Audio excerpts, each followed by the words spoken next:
अस्सलातु वस्सलाम अलैका या रसूलल्लाह वस्सलाम अलैका या हबीबल्लाह। प्यारे व्यूअर्स, मैं हूं Malik Fayaz Madwad advocate high court और आप देख रहे हैं मेरा यूट्यूब चैनल।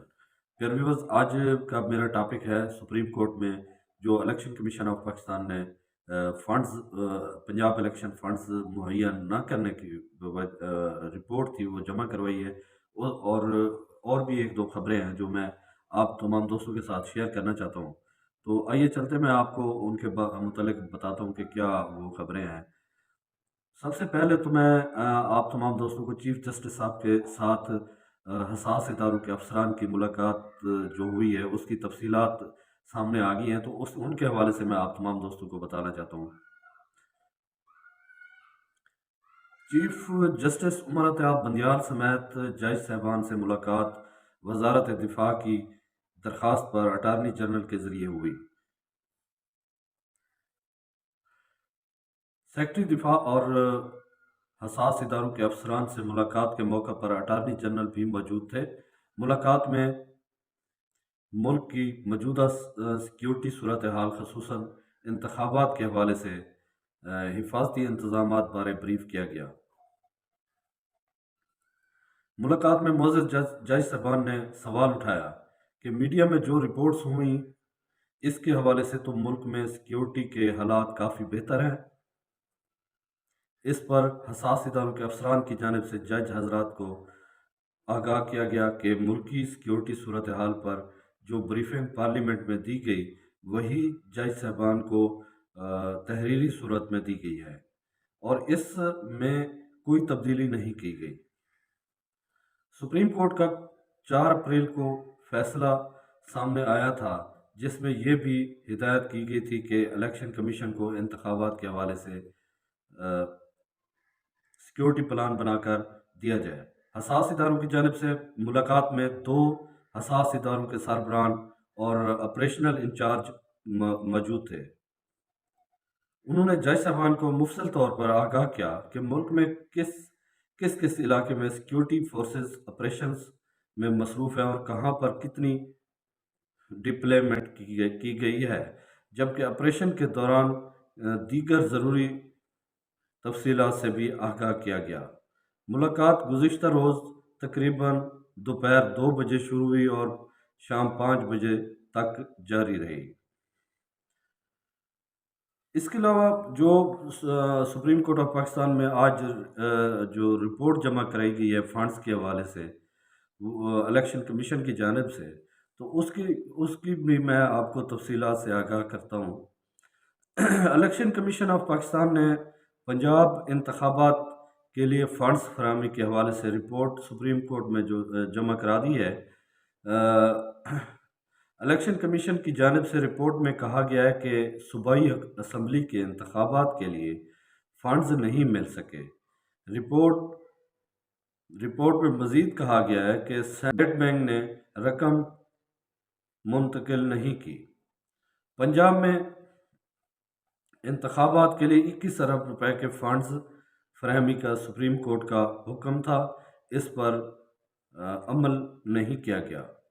फंड्स के बगैर इलेक्शन के लिए इंतजामात मुमकिन बनाना मुश्किल है।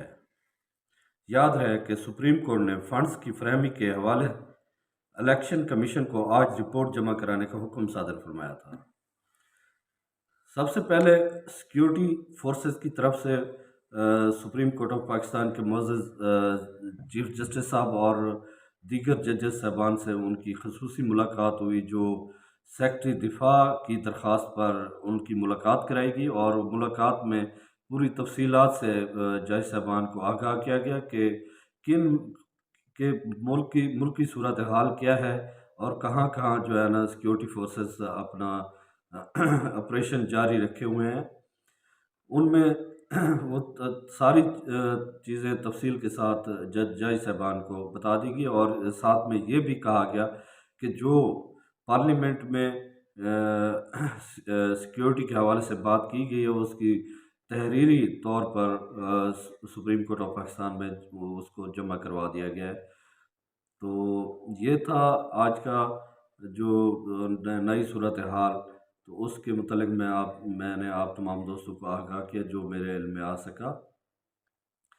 इसमें जो ख़ास बात है وہ یہ ہے کہ ملکی صورتحال کو سیکیورٹی کے حوالے سے جو جج صاحبان سے ملاقات کی گئی ہے ہمارے سیکیورٹی اداروں کی طرف سے، اس میں دو ڈپٹی آپریشن بھی سیکیورٹی اداروں کے موجود تھے، ڈپٹی ڈائریکٹر جو تھے، اور ان کے علاوہ جو سپریم کورٹ آف پاکستان میں الیکشن کمیشن کی طرف سے رپورٹ جمع کرا دی گئی ہے، جس میں یہ کہا گیا ہے کہ اسٹیٹ بینک آف پاکستان نے الیکشن کمیشن کو فنڈز مہیا نہیں کیے، جس کی وجہ سے الیکشن کروانا ناممکن ہے، الیکشن نہیں ہو سکتے۔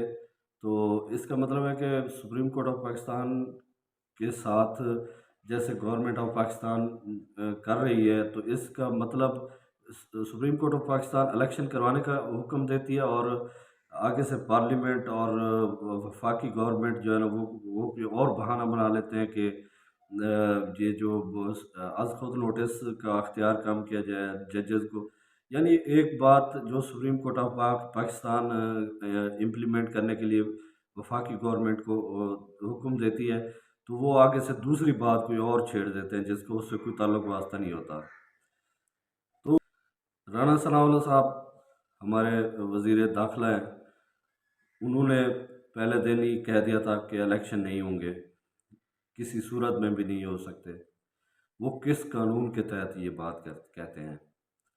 الیکشن تو آئین کے مطابق 90 دن کے اندر ہونے چاہیے۔ ایز اے ایڈوکیٹ میں بیان بتاتا ہوں آپ کو کہ الیکشن 90 دن کے اندر الیکشن کا انعقاد ہو جانا چاہیے۔ اگر الیکشن 90 دن کے اندر نہیں ہوتے تو اس کا مطلب ہے ہم اپنے قانون کو نہیں مانتے، ہم اپنے آئین کو نہیں مانتے، آئین پاکستان کی ہم اس کو نہ مان کر اپنے ملک میں انارکی کی صورتحال کو پیدا کر رہے ہیں۔ اور وزیر اعظم صاحب نے کئی بار پارلیمنٹ کے باہر یہ کہا کہ الیکشن نہیں ہوں گے، بلکہ وہ دوسری باتیں شروع کر دیتے ہیں کہ جو از خود نوٹس کا اختیار ہے وہ چیف جسٹس آف پاکستان کے پاس نہیں ہونا چاہیے، بلکہ 3 سینئر ترین ججز ہونے چاہیے، یا وہ یہ اعتراض لگا دیتے ہیں کہ فل کورٹ میں 7 ججوں کی بجائے 8 جج ہونے چاہیے، ایک سینئر جج فلاں ہونا چاہیے۔ تو میں سمجھتا ہوں کہ یہ بہت ہی غلط طور پر ہماری وفاقی گورنمنٹ اپنے آپ کو غلط راستے پر لے کر جا رہی ہے۔ اللہ تعالیٰ ان کو توفیق دے سیدھے راستے پر چلنے کے، اور آئین پاکستان کو زندہ کرنے میں اللہ تعالیٰ ان کو ہمت حوصلہ دے۔ آئین پاکستان کو مارنے کی کوشش کر رہے ہیں یہ لوگ۔ آج کا میرا ولاگ یہاں ختم ہوتا ہے، کل انشاءاللہ نئے ولاگ کے ساتھ، نئی صورتحال کے ساتھ آپ کے پاس حاضر ہوں گا۔ تب تک کے لیے مجھے اجازت دیں، اللہ حافظ۔